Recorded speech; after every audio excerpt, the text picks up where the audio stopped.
Sa isang pagkakataon, nagturo si Jesus sa mga tao gamit ang mga parabola upang ipaliwanag ang kaharian ng Diyos.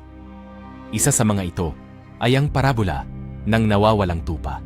Isinalaysay ni Jesus na may isang pastol na may 100 tupa. Isang araw, napansin niyang may isa siyang tupa na nawala.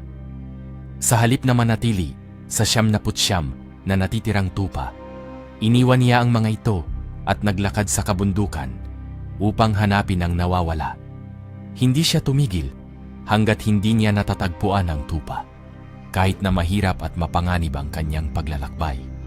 Nang makita na niya ito, masaya niyang binuhat ang tupa sa kanyang balikat at umuwi ng may malaking kagalakan. Tinawag niya ang kanyang mga kaibigan at kapitbahay upang magdiwang sapagkat natagpuan na niya ang nawawalang tupa na noon ay naliligaw at nanganganib.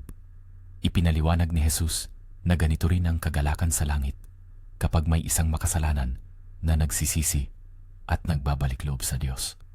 Ang mahalagang aral ng parabola ay ang walang kapantay na malasakit at pagmamahal ng Diyos sa bawat isa, lalo na sa mga naliligaw ng landas.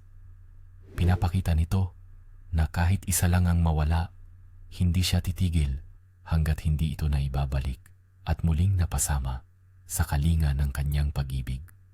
Ang kwento ay paalala na ang bawat tao ay mahalaga sa Diyos at ang kanyang awa ay laging handang tanggapin ang sinumang nagnanais bumalik.